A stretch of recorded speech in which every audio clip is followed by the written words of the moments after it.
Your applause.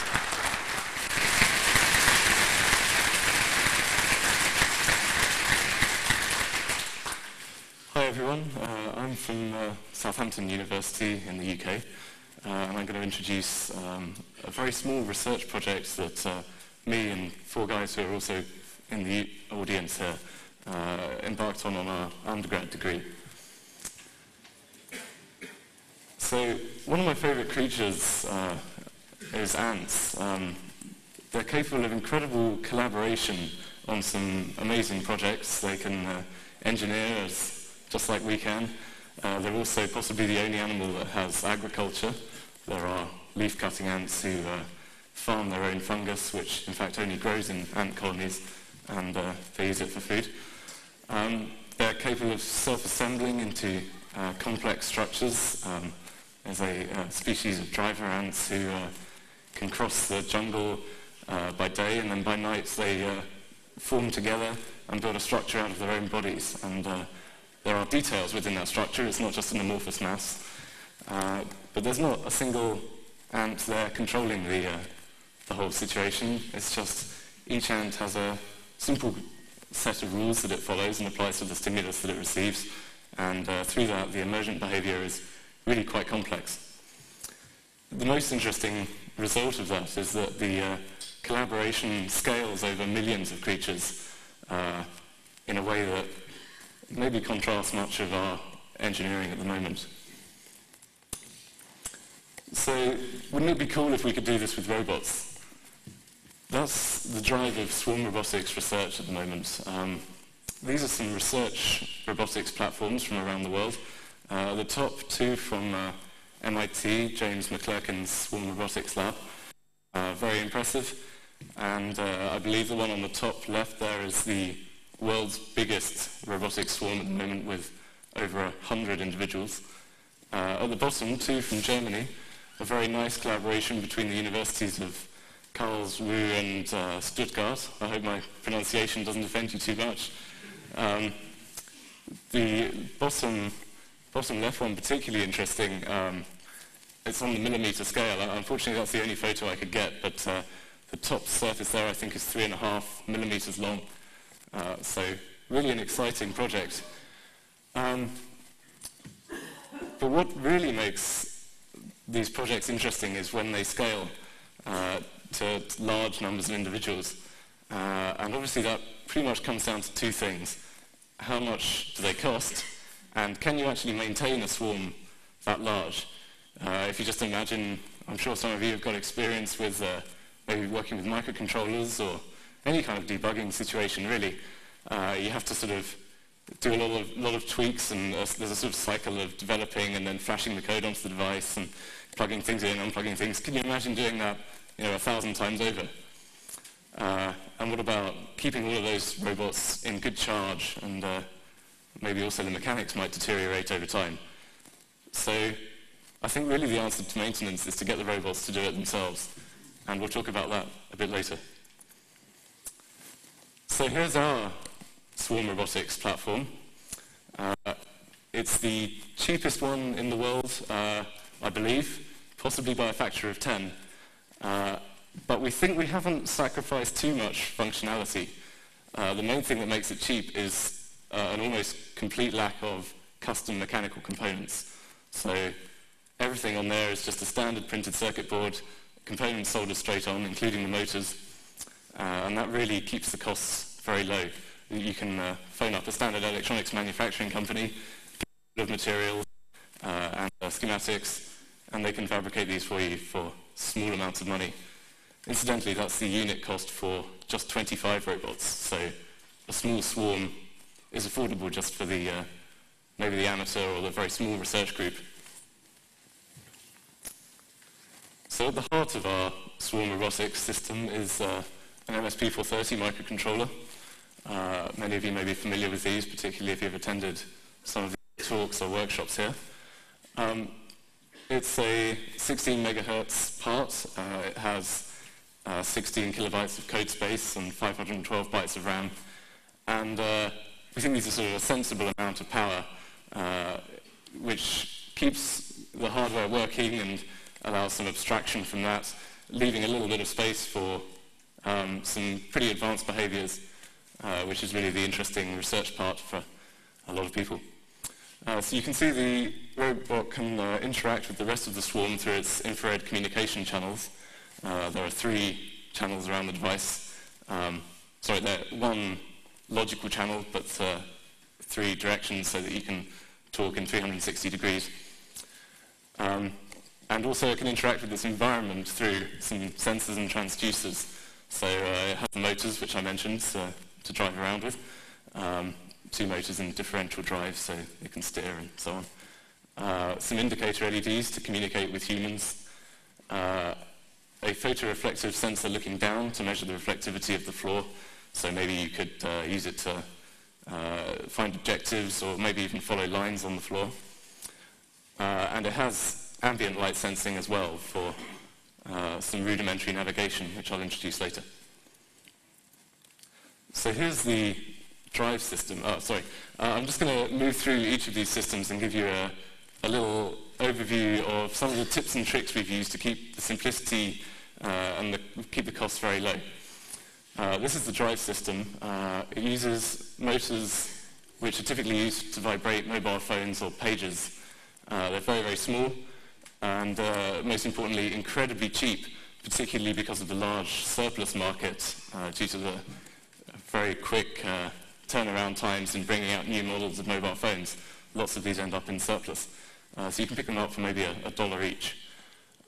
Many of you may have seen a H-bridge circuit comprised of 4 transistors, in this case MOSFETs, to drive a motor. 2 motors, but only 1.5 H-bridges instead of 2. So this saves us 2 components, and more importantly, 2 components worth of PCB space. And the only real functionality we lose as a result is that we can't simultaneously drive both motors in opposite directions. However, we can still turn on the spot by quickly modulating between each motor, drive the left one backwards, the right one forwards, and you'll spin in some direction. And that's fine. We don't even really lose any speed because we're already using pulse width modulation to slow down the motors a lot. We were surprised at how fast they drove when we first turned them on at full power. We were expecting them maybe to lumber along under the weight of the motors, these tiny little motors not really used for driving any mechanical load, but we had a lot of trouble keeping them on the table. We used quite an interesting communication scheme over our infrared LED and photodiode arrangement. It uses a modulation scheme, a frequency shift keying based modulation scheme. Digital data is represented by the frequency of the transmission, like a sort of carrier wave sort of scheme. And the advantage of this is that you can filter with a high-pass filter the communication part that you want to keep and lose the very low frequency information, which is, or not information, noise, essentially, due to ambient lighting.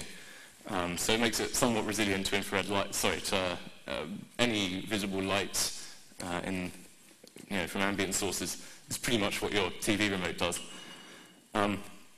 We have a rotation-based coding scheme. It's MFSK because there's multiple frequencies involved. There's 3 on the diagram here in the corners. The data is not carried in what frequency you're transmitting. It's carried in the changes between frequencies.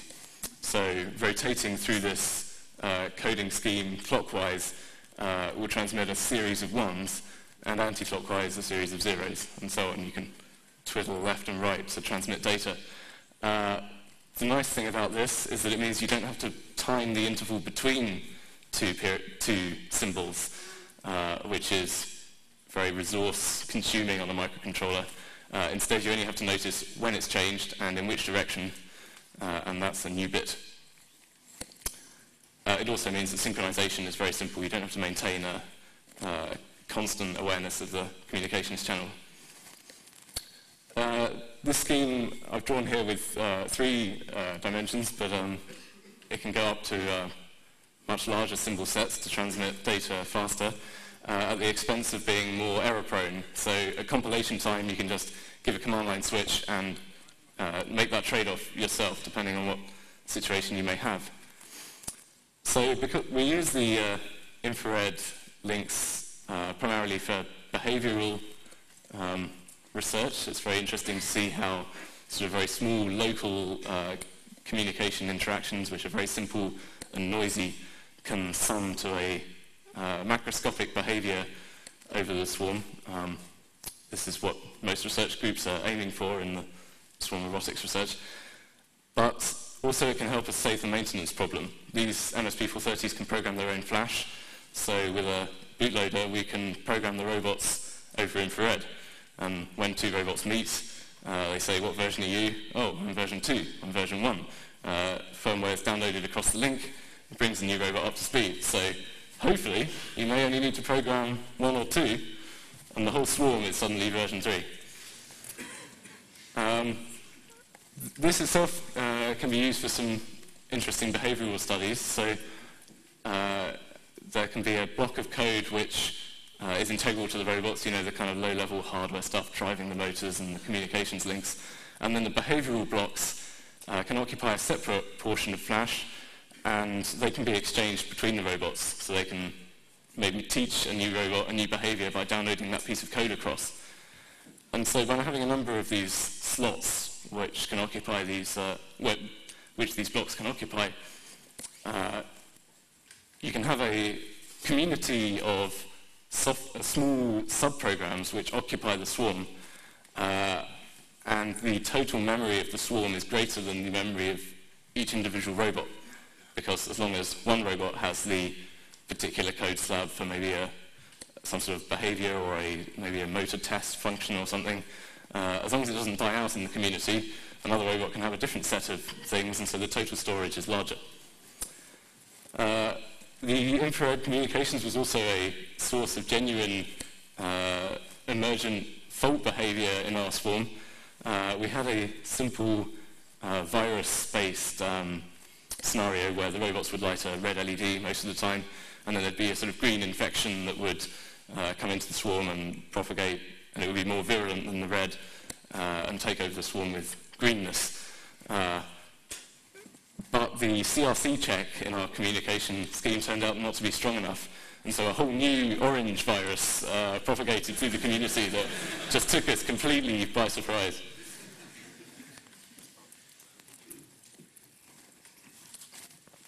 So since we have 3 photodiodes for communication, these 3 down the bottom, and are somewhat sensitive to ambient light, we can also use them as sensors. So when we're not communicating, we're measuring the ambient light in 3 directions and use that to get a sort of compass bearing towards the lamp or, you know, the brightest source of light in the room. And to make that robust, we have 2 different bias resistors for each photodiode. One that we use for a high sensitivity mode for ambient light measurement, and then one that's low sensitivity for the communication, which allows high resolution ambient light measurement without the communication being swamped by ambient light.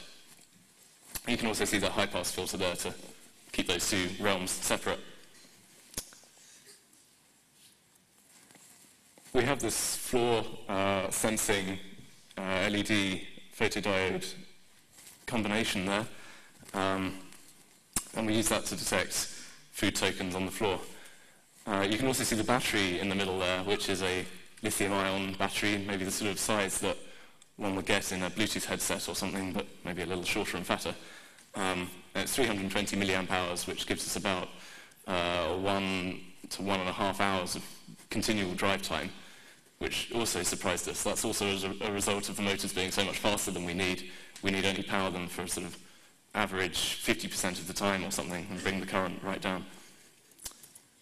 The robots have these antlers and skis out the front. The skis are to keep them off the ground and keep them sliding around, and the antlers, well, the pair act as a charging input to the robot, so they can drive onto a grounded pad and a powered rail and charge up. They have a lithium-ion charge controller on board, which does add to the cost, adds maybe 45 pence, which is a significant fraction of the robot's cost.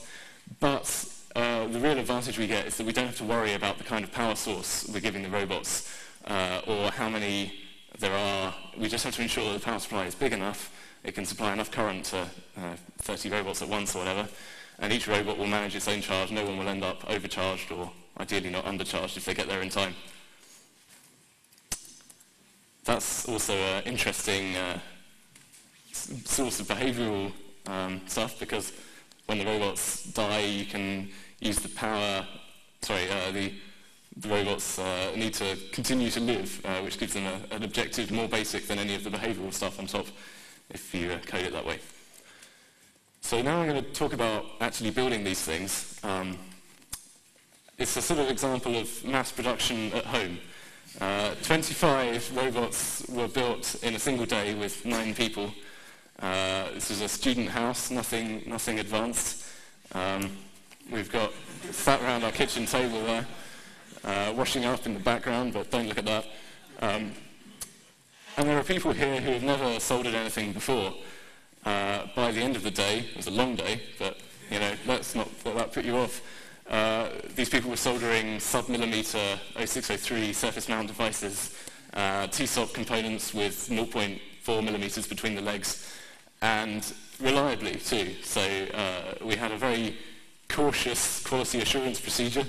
We had one guy who would not give out the chips or the resistors or whatever for the next stage of your build until you've proven to him that the ones that you've soldered on last time are all there, and the board passes some basic tests at each of these important nodes through the construction process.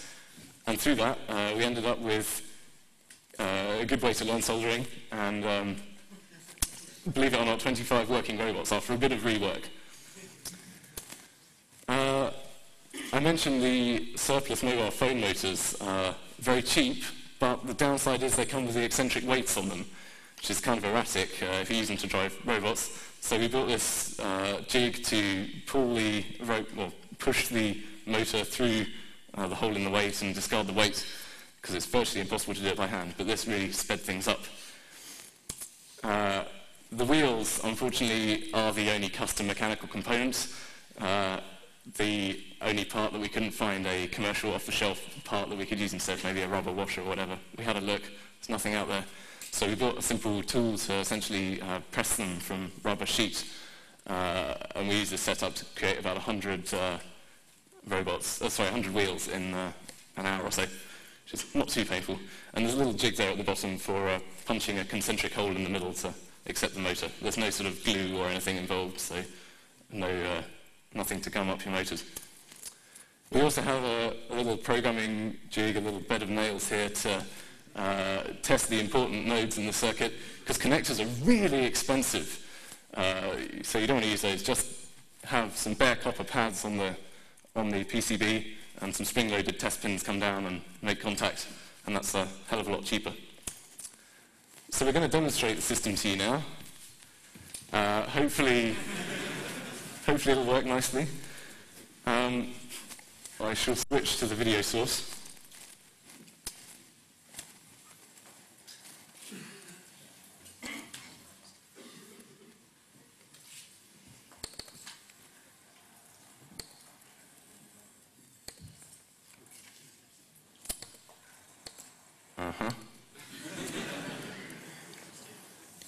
I guess the AV guys aren't here anymore. Perhaps the camera's just powered itself off. Oh, excellent, hi.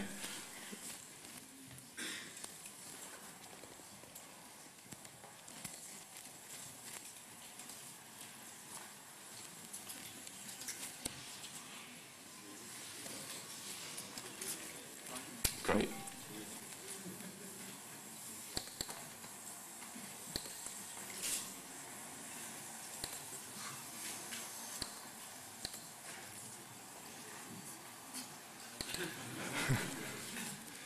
So, sorry I got to a bit late there, but you can see that in these 2/3 of the arena there are these little black and white food tokens. The objective is to push these to the lamp, which is at the very far end in the third of the arena. That was empty at the start, I promise. Now the robots have no concept of navigation through this space,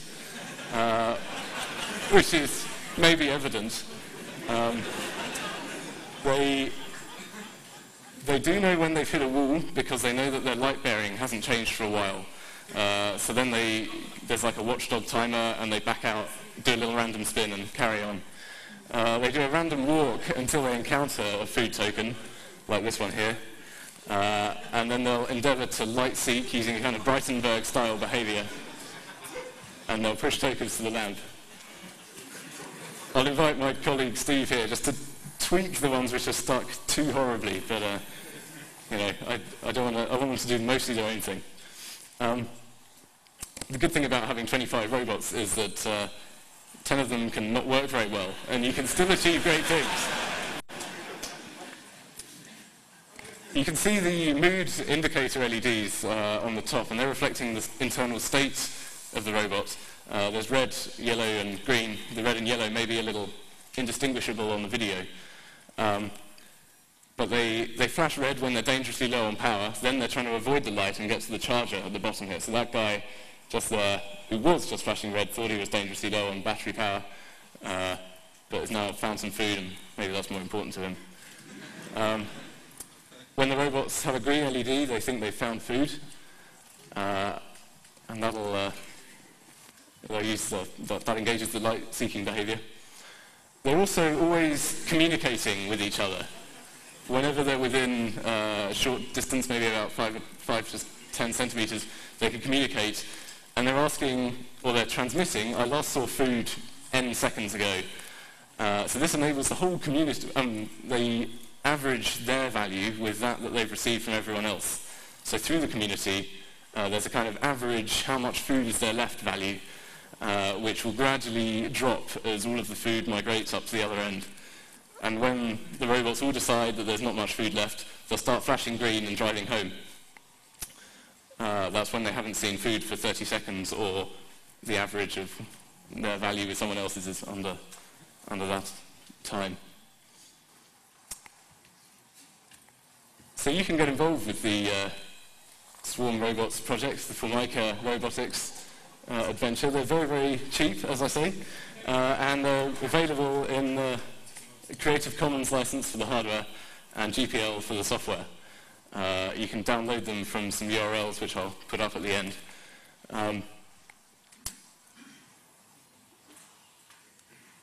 We would like that. Let's say, if anyone's interested in getting into MSP 430s, this is a great little development board, because most development boards you buy come with some LEDs and some switches and stuff, which is kind of cool. But these ones can drive around. So I definitely recommend them.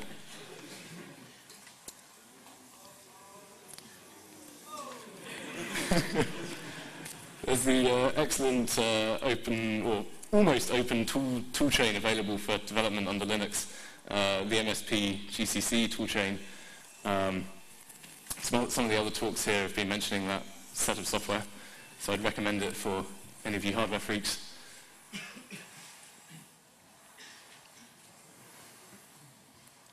This one is probably missing a wheel. That's a common failure mode. Yeah? Yeah. There are some spares, I think, in the box down here, perhaps.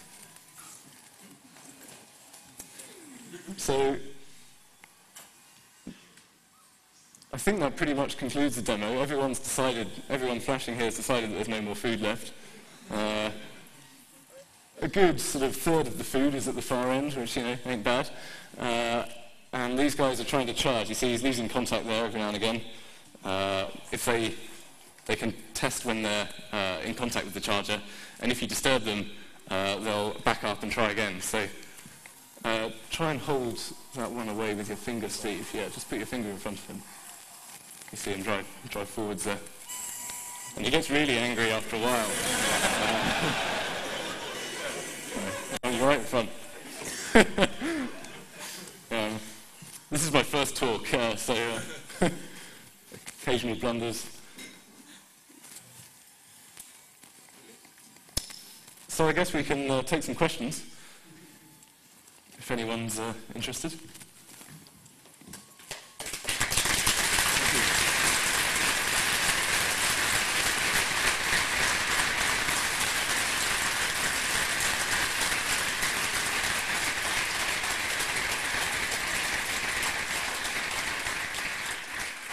Is this mic on? Yeah, okay. Question, there were units that seemed to behave better than others, got more work done. Were the programs were all the same? What accounts for the difference? Just random chance? Yeah, that's a good question. There are several factors involved, some mechanical, and an electronic one is battery status. If they're very, very low on power, then they tend not to behave quite so well. Also, mechanical factors such as the metal prongs at the front, they sometimes get bent and introduce some new steering characteristics. And some of the ones charging there may lose contact more often than others because of these sort of mechanical problems. So that, all of these things sum to change the behaviour, and it's exactly those kind of effects that are exciting in swarm robotics research. Another question, perhaps? Does that answer your question? Yes. Good.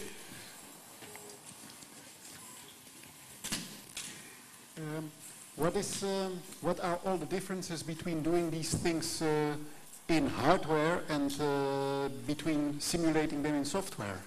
I'm glad that question came up because I forgot to mention that. There are swarm robotics researchers who do a lot of simulations, and there are a few who do a lot of hardware stuff as well. The simulations are obviously a very powerful tool to explore these phenomena, but there are new phenomena that arise just as a result of doing it from hardware, which are also interesting. So if you're building a model in software of your robots, you can't possibly think of all of the things it can do. I can't stress that enough. So doing it in hardware teaches some new tricks. Secondly, although these are mostly still used in research, they're just beginning to come into practical applications, and so the pragmatic hardware stuff really becomes important. You can no longer ignore sort of current consumption or any of those factors.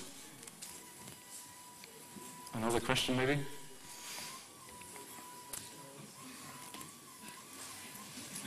So you can see they're all quite happily charging there. Can we? You can't actually see them. Maybe we can pan the camera down slightly. But some of you who can see the orange flashing lights there, they're happy robots charging. It's obscure. Okay. Okay. In addition to the virus experiment, did you try to do some artificial evolution on the robots? No, that would be fascinating to do. We've tried a few behavioural scenarios, but none have involved different bits of code floating through the community yet, and I'd really like to try that sometime.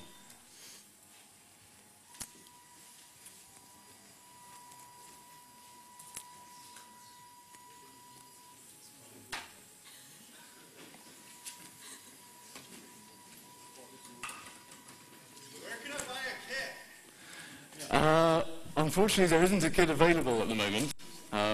The question was, where can we buy a kit, by the way, since he wasn't on the microphone. We may make one available if demand is high. Yes.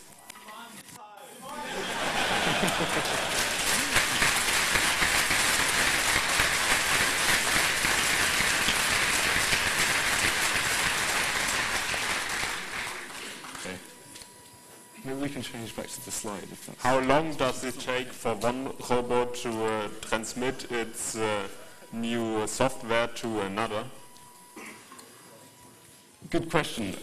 I don't know the precise number, but to completely download code across the link probably takes in the order of 10 seconds or... Well, it's more like a few minutes, but they don't have they don't collect it. Yeah. They don't just sit there and collect it. Okay, my colleague who worked on that particular part of the firmware has said that it might take up to a few minutes, but they don't transmit it all in one session. So as robots drive past each other, they'll transmit small blocks of firmware until a whole picture has built up, which is bootable, and then they'll sort of do a pivot root style switchover and boot the new firmware. So it's quite robust to not collecting all the data fast enough. Yes? Yeah? We get a microphone maybe? I have a question. How do they find the... Sorry, I was just taking a question from the guy without a microphone.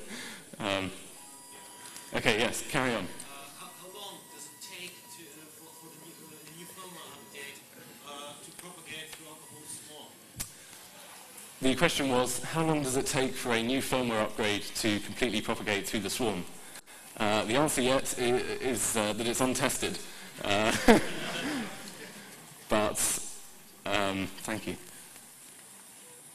I would estimate, well, it's one of those exponential things, isn't it? Because if you just introduce one new robot with the firmware, he has to give it to one other, and then you've got two transmitting to four, and so on. So each of those times maybe a few minutes, and so do the exponential over the population until that tends to something. But I don't know what that answer is precisely. I should just switch right to the end. Yeah, at the end.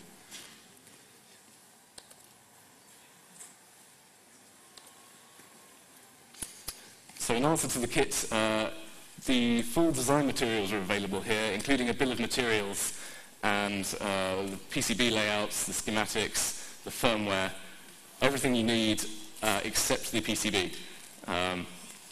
But maybe if demand is high, we might consider making a kit. I don't know. It's pretty experimental, but I'd like to try it. So yeah, software at xscope.com/Formica and hardware at warrantyvoidifremoved.com/Formica.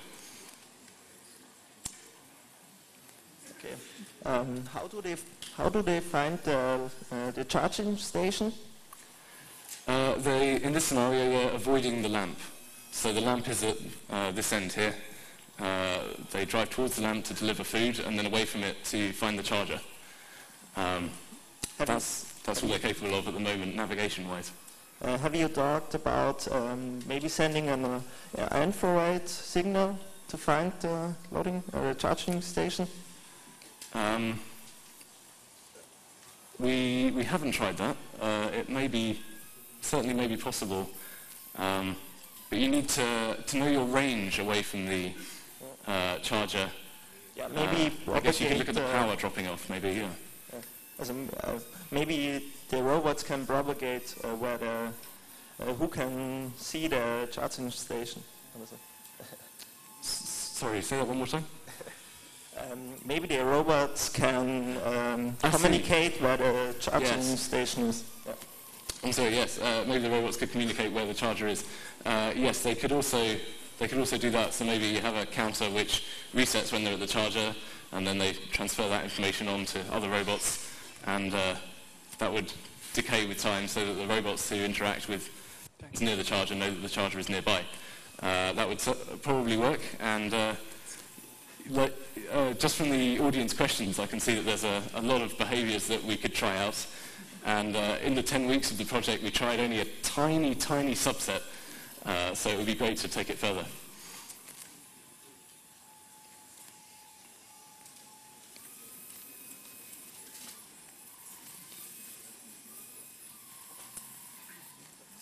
Yes, at the front here.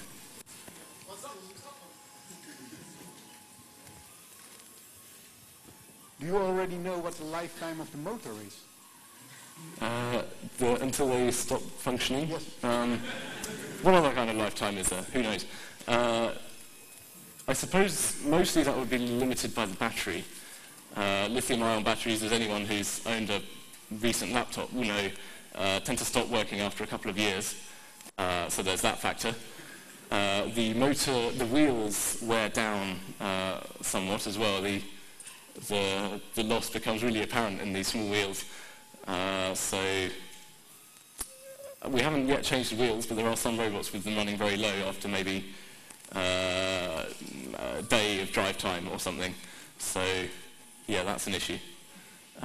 Mechanically though, they're very, very robust, and we haven't had any motors burning out or anything. So those are the two big factors, I would say.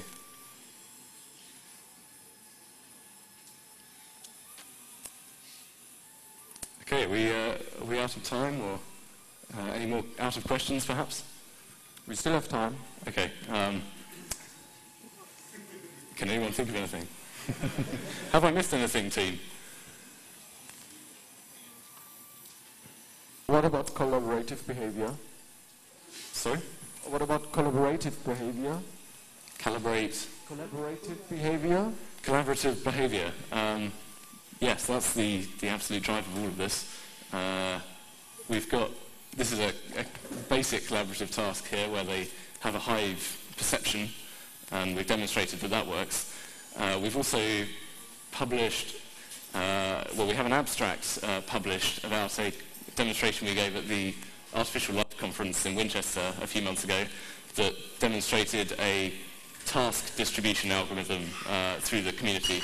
So where this was kind of inspired by ants, so ants may be foraging, tidying the nest, or raising young, and the number of ants in the community that are devoted to each of these tasks is adaptive.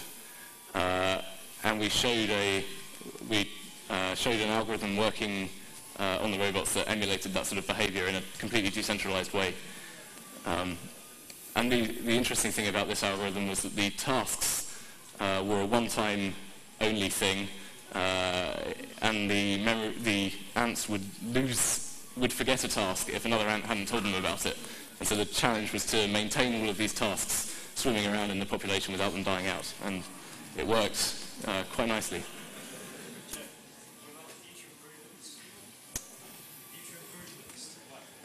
Future improvements to the platform. Excellent question. The mechanics need a little bit of improvement. As you can see, the wheels sometimes fall off. The metal prongs change shape and impede their charging. Also, yeah, radio would be really nice to add, because debugging them is something that is really painful to do at the moment. And so if they could transmit their status between each other and back to the humans in a more wideband, longer range thing than just infrared, that would be great. We're looking at maybe the MSP 430 and ChipCon radio fusion for that that's coming out soon. Yes? Have you so far performed any comparison between simulations? Would you like to repeat? Have you so far performed any comparison of simulation of the swarm behavior and the actual behavior? Yes. In the work published in the Artificial Life Conference, the task distribution algorithm, we did show a correlation between simulation and reality, which was, yeah, a relief. That worked quite nicely. We are working on a paper that will contain this data that you can read for yourselves, but it's not out yet, so details will be posted on those links.